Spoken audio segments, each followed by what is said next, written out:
உறவுகளுக்கு ஒரு அழகான கலை வணக்கம். எல்லாரும் நல்லா இருக்கீங்களா? சந்தோஷமா இருக்கீங்களா? இன்னைக்கு என்ன கிழமை? இன்னைக்கு எத்தனை மணிக்கு ஆரம்பிக்கி? எத்தனை மணிக்கு முடியுது? 7 மணிக்கு முடிஞ்சுது. நாளைக்கு நைட்டு 7 மணிக்கெல்லாம் முடிஞ்சிருது. அப்ப இன்னைக்கு நம்ம பௌர்ணமி பூஜை நீ கொண்டாட போறோம். இன்னைக்கு நம்ம எப்பயுமே நைட்டு எப்பயுமே தங்குறது தான் பௌர்ணமி. நம்ம வந்துட்டு எந்த காலத்துலனாலும் சரி, பௌர்ணமி அப்படின்னாலே இரவு, அதை நீங்க கவனிக்கணும். அமாவாசையும் அது மாதிரிதான் நீங்க கவனிக்கணும். இரவுல எப்போ வந்து நமக்கு அமாவாசை வந்து தங்குதோ அதுலதான் நம்ம வந்து எல்லாம் செய்யணும். இன்னைக்கு வந்துட்டு பாத்தீங்கன்னா நமக்கு பௌர்ணமி இருக்கிறதுனால நீங்க அம்மாவை இன்னும் நல்லா நேசிங்க. ரொம்ப அழகா இருக்காங்க அம்மா வந்துட்டு.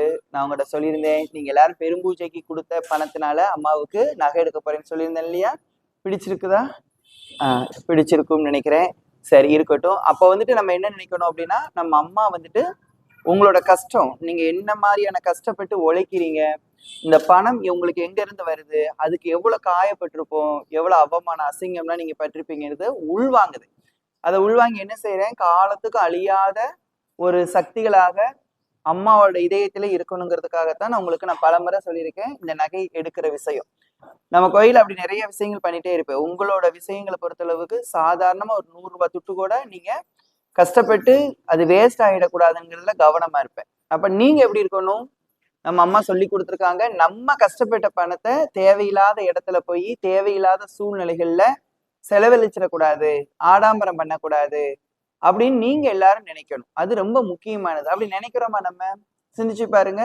அம்மா எப்பயுமே உங்களுக்கு இன்னொன்னு சொல்லுவேன், நீங்க வந்துட்டு அருள்வாக்குக்கு உங்களுக்கு வந்துட்டு நாங்க வாங்குற பணங்களை என்ன செய்வோம், செலவழிக்க மாட்டோம். எதுக்குமே அதை அப்படியே கொண்டு வந்து சகுந்தலா கொண்டு போவாங்க. அதையும் என்ன பண்ணுவாங்க, அம்மா வந்து நகை தான் எடுப்பாங்க.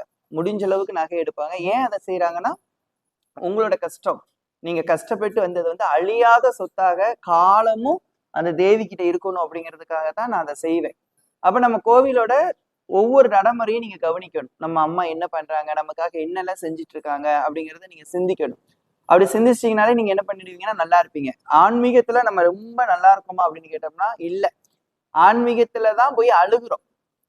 நல்லா இருக்கிறோமான்னு கேட்டா ஆன்மீகத்துல போய் என்ன பண்றோம், அழுகுறோம். இப்போ வந்து பாத்தீங்கன்னா நம்மளோட ஒவ்வொரு கட்டத்திலயும் நான் சொல்லுவேன், இந்து மதம் வந்துட்டு ரொம்ப அழகானது.